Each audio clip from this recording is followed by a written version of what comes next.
Hello everyone, I'm Ted Check. Every breaking news story has the potential to be an incredibly chaotic and traumatic event to victims, first responders, and even journalists. Without a doubt, the introduction of social media, particularly Facebook Live, has triggered a paradigm shift in the way news is reported and increases the possibility of a journalist getting pulled into the news. But remember, you are only there to report the news, not be the news. So let's diagram a school bus crash in the city of York that I covered on March 28, 2019. As I begin recording, I don't have a lot of information, so I have to rely on what I am seeing and hearing. I can see that there's been a crash, that there are victims on board, and that first responders, witnesses, and school officials are on scene. I can also hear other emergency vehicles on the way. As a reporter, you need to paint this picture. It's also important to say what you don't know. For example, what caused the crash? At this point, it was just too early to tell. Not long after I'm there, a woman asks me something about the students, and I say to her, yeah, they're saying they're okay. Talk to the woman in blue. Kids okay? Yeah, they're saying they're okay. Talk to the woman in the blue right there. So here I am relaying information to someone on scene. I may be a reporter, but I'm a citizen first, so if I can help someone, I will. About 3 minutes in, I swing around to get a view of the front of the bus, to give viewers a different perspective. While I'm there, a York City School District police officer approaches some parents and says, quote, everything's fine, all right? Everyone's okay. For the parents who were watching, they would not have known that information for some time had I not been there. About the same time, an EMT walks from the bus over to me and says something to me. It's a bus full of students, and you're Understood. What is that? Facebook Live? Come York on, Daily man. Record. York Daily Just have a Record. little decency for the children, please. Do you mind? I'll move around. No, just stop recording. Like, can you just Well- respect the decency and the privacy of the children on there?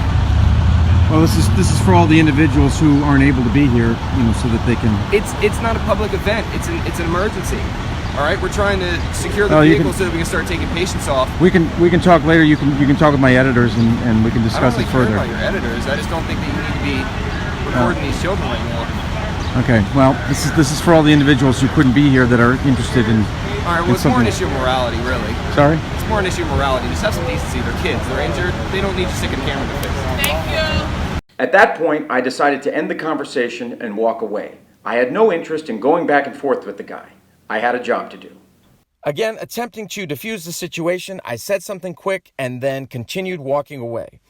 As I was recording, a debate in the comments section of the video kicked off, with viewers weighing in on both sides of the issue. Then a girl in her teens rushed up to me.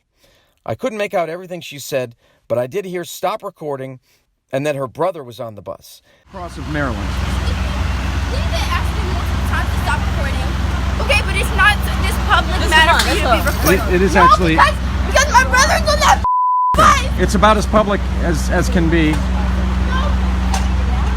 Okay. Obviously, tensions are running high. That made the third person on scene to ask me to stop recording. But I was not to be deterred because it was, in fact, a very public event. After those confrontations, seeing as how, despite my best efforts, I was now part of the story, I addressed the situation. And later, to further explain my actions, I did explain that as somebody was being wheeled out of the bus, I was going to angle the camera over to not show them. And there is somebody that's being wheeled past me. Just for the record, there's somebody that's being wheeled past me. I've pulled the camera over to not show them. Just for the record, that's what we're doing here. At about 18 minutes in, as I was focusing on firefighters stabilizing the bus, the school police officer from earlier in the video approached me. Take any picture with the kids, any faces, or Yeah, anything. we've got a lot of people that are online that can't get here, that are very concerned about what's going on. So Everything's but fine. Everything's fine. We got it all taken care of and Okay. all under control. We That's just great. make sure that you're not taking anything with the kids. Nope. Whether they're being brought out one way or the other, I angle the opposite way. Okay. Yep. Please don't record it. All right. I appreciate it. Thank you. With the public debate still raging in the comments, I again addressed the situation, calling it a delicate balance that we were attempting to achieve by shooting the video. It's a delicate balance here, because we want to show what the firefighters are doing.